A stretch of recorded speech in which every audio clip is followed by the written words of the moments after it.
Welcome, residents. Today we are here at Carnwath Farms, another beautiful day after early morning rainfall. We're here to chat, about some of the ongoings here within our town, and I welcome you, today as every day when we have one of our front porch chats. Today, I'd like to start off with several notes of appreciation. And then I will, discuss give a summary of our last board meeting on June the 13th and a couple of important projects, related to that meeting and another initiative that we have. First, I would thank our residents, who attended the dedication of the statute and historic sacred site for the Daniel Nimhan statute that was unveiled at the town of Fishkill and on Route 52 and 82, the intersection there. It was a wonderful ceremony last Saturday. And for any residents who are interested in our history, our culture, our heritage, please go out and visit this statute. It's an impressive 8-foot bronze casting of Daniel Nimham, and done by a local artist, and I think that you'll really get a sense of the significance, particularly through the various elements of the statute which the sculpture has tried to portray. I've summarized those elements in this week's edition of the Southern Dutchess News. So if you get the paper, read the column that I have. This is part of my bi-weekly column series. The statute is located just up the street from the Brinkerhoff estate. Thanks to our veterans also for the participation for sponsoring the Wappinger Veterans Advisory Group is playing an increasingly important role in our community for looking after, promoting, protecting the interests of our veterans. We had our annual flag retirement ceremony out at Brexel Schlotthouse Park. This ceremony occurred at 5 p.m. on Flag Day, the 14th. And we ceremoniously retired American flags that had been donated. We actually burned, according to the official prescribed ceremony, 13 American flags that were made out of cotton material. Also, there's various postings on Facebook, and other social media talking about that very significant event. If you have, or as your flags wear out, become torn, tarnished, damaged in any way, please bring them to Town Hall. We have a retirement box sitting in the front of our Town Hall building on 20 Middlebush Road.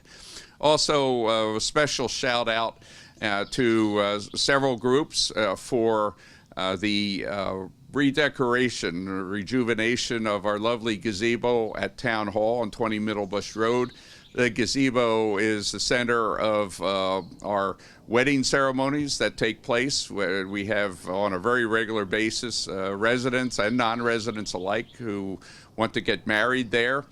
So generally I will perform the wedding ceremonies, and we've had beautiful additions, one which is a new rose bed along the sidewalk area. 2 are hanging flower baskets, and 3 soon to be installed 2 plant baskets in the front of the gazebo as well. I want to shout out to the ladies, the friends of ours at the Mid-Hudson Islamic Association. They have donated the money for the roses, the rose beds. Our lovely ladies also in the senior club.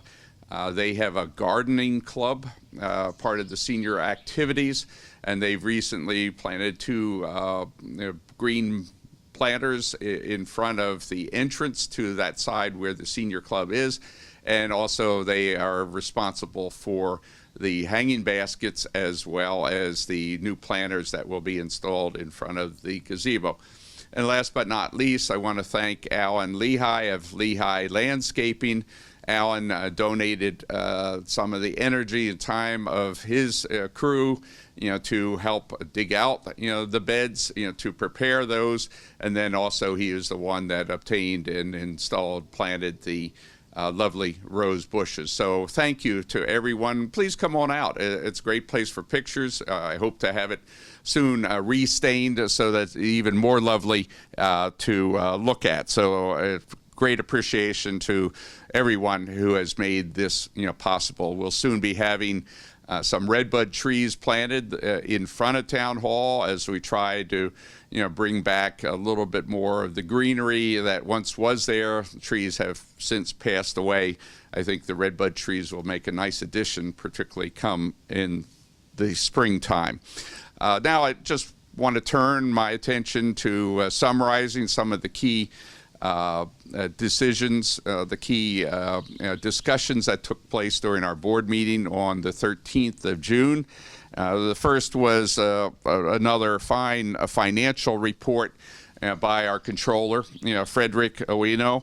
And as we have been reporting on a monthly basis and a quarterly basis, our financial numbers remain solid. There is, of course, the ongoing conservative approach that I and our board members have taken as to finances, as we, see really some warning signs in our economy, not the least of which was the Fed's action yesterday to raise the interest rates by 0.75 percentage point. The first time since 1994. As we have been saying in board meetings, we have been concerned about inflation and increased interest rates, and that's why, in fact, we have acted as the board meeting, last Monday, to consider a new bond resolution, for basically reconditioning, revamping, restoring portions of the highway garage which have been deteriorated over the last 40 years. So the board has taken some strong action in doing a regular, what we have really routinely done over the last few years, to take advantage of interest rates and to reduce the tax burden on our residents. Have resorted to a regular round of bond funding as well as grant funding. Related to the grant funding, we'll be putting in new applications. We're submitting our proposals to a list that the state has that is closing on tomorrow, Friday. But when we look at the revenue lines, they continue to be strong. I think the warning signs with respect to mortgage revenue, which the mortgage tax we receive, that goes to our A fund. As a reminder, we have several funds in the town relating to operations. There's A, there's a B, and the DB. The A is the general operating fund for the town of Wappinger. Then we have highway, and then we have fund that's related both to the village and to the town. So the mortgage is a major portion of the A fund revenue. We have, despite a couple of the bump ups, more favorable bump ups, continued to maintain a conservative outlook through the year, anticipating, as we're seeing now, interest rates increases, which should reduce home purchases and refinancing of existing mortgages. The A fund has a healthy, fund balance for this year and going forward. So does the B fund and the DB fund also. Altogether, those funds are really quite strong and sufficient to enable us to get through any difficult times and hopefully to maintain a reasonable conservative level of spending going forward. So thank you very much for all of your support in our finances in helping us to maintain our costs at a reasonable level. I owe a real thanks to our town staff, our town board, other elected officials in supporting me on these initiatives.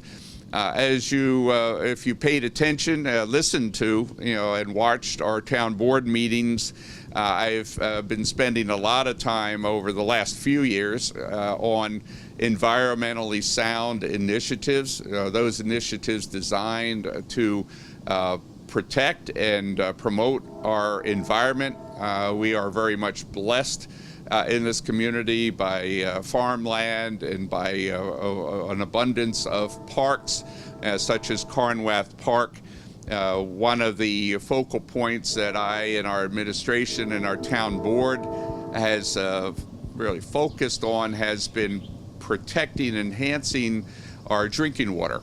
And this is through the town's water system, as well as trying to help our residents with respect to their private wells. So on Monday, we had a report from our consulting group that was able to get a grant and from the state to enable us to do further studies of our water sources and the protection for it. This is the draft report that was presented to the board and is available for anybody that wishes to read it.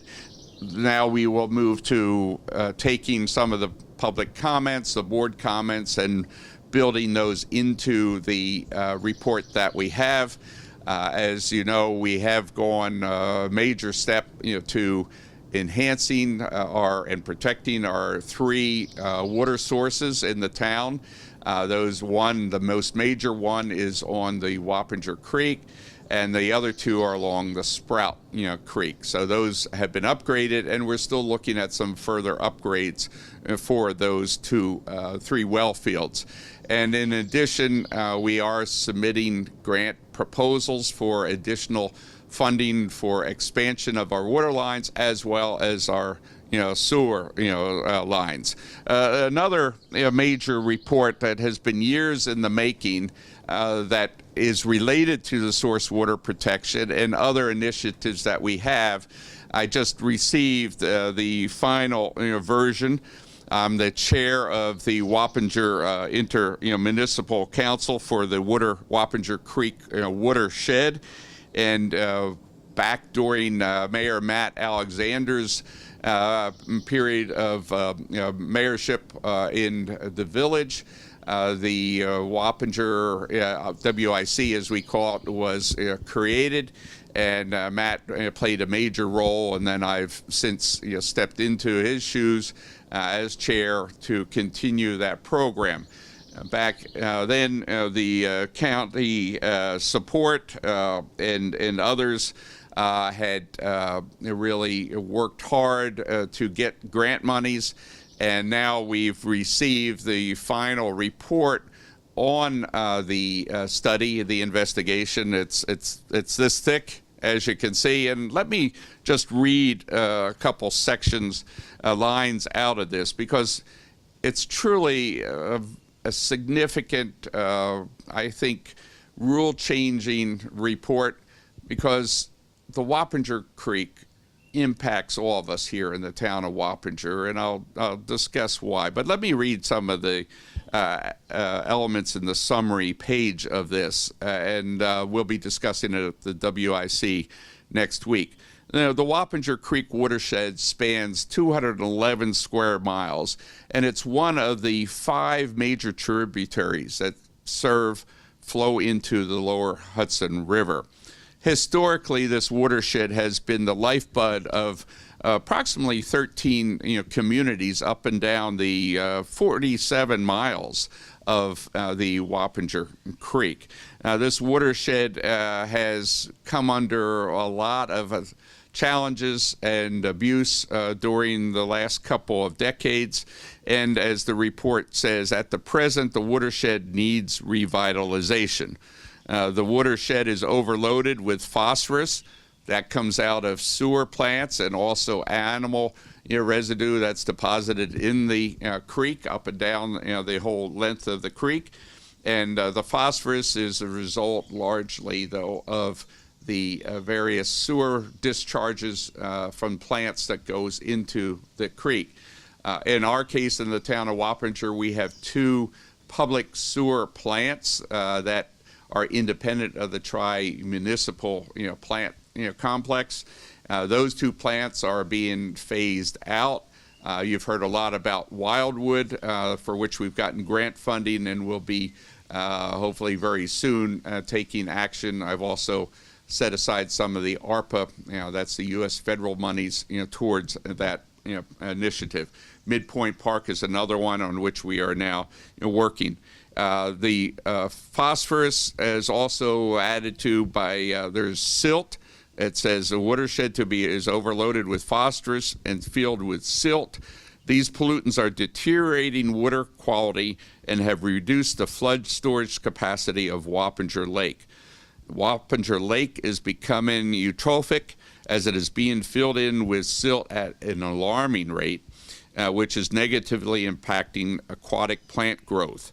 And also, as you may have heard, Wappinger Lake is on the 2016 list of impaired water bodies in our state, in serious condition, and is a restoration target for pollution reduction. The sedimentation in the lake is coming from upstream along the entire bed. Part of this report has a number of recommendations, one of which includes rehabilitation of the stream banks. So this is a matter that we have to take care of.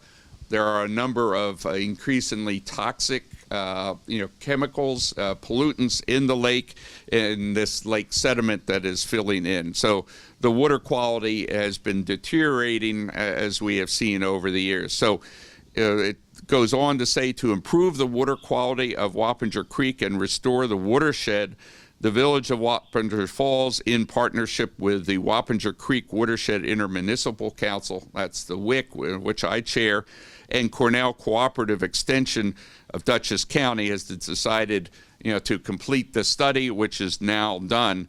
The plan does analyze the entire 40 some miles, I think it's 41.7 miles actually, of direct river, and then there's a lot of feeding the watershed that goes on.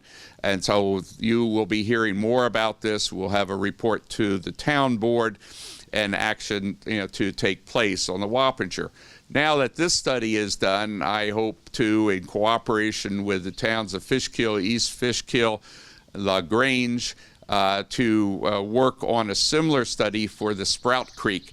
There, I do not believe we have any private sewage plant discharge. Town of Wappinger does not have any public discharge, but tremendous sedimentation issues. Also, it's turned into a junkyard of sorts. You see all sorts of materials there, from car bodies, truck bodies that are buried in the silt, to batteries, we found, and a wide range of other, garbage and trash. So this is a very important initiative of the town in cooperation with other municipalities, and as part of the overall aspect of our efforts to improve and protect our environment going forward.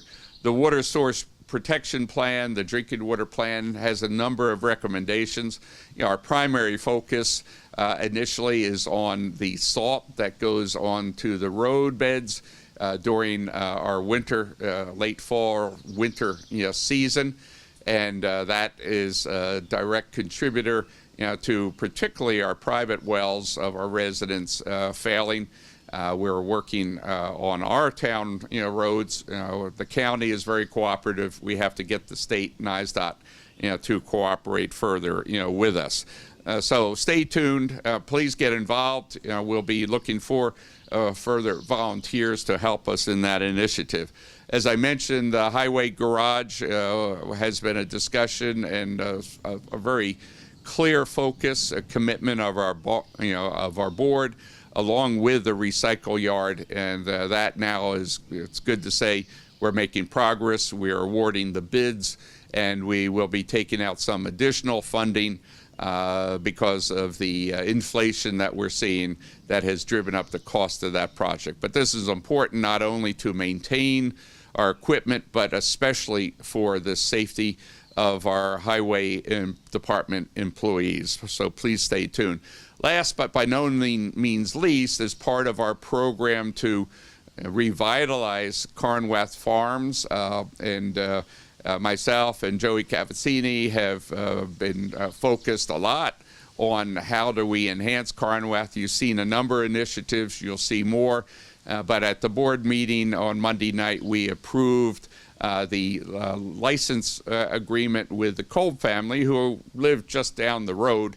They want to take responsibility for managing our 1 acre community garden plot, to get it usable, to work with residents on growing different crops, and to creating small community plots for our residents to rent out, to lease at a very nominal cost. So this is a really long time happening. I had gotten the town board to agree a couple years ago to the garden plots, and then we put up a fence. COVID hit, and it's kind of languished until the Kolbs came along to really rejuvenate this project. So we're very happy to have this moving ahead. We'll be having an official signing ceremony as part of this taping next week. And please stay tuned for further information relating to our wonderful community garden plot program. So our next board meeting will take place on the 27th of June. We'll have a number of important items again on the agenda. And until that point in time, please return to our website and read various information that we have out there of community interest, especially concerning these programs, our MS4 and other programs that we are initiating to protect our environment. Until soon, please stay safe and remain well. Thank you very much. Have a good day.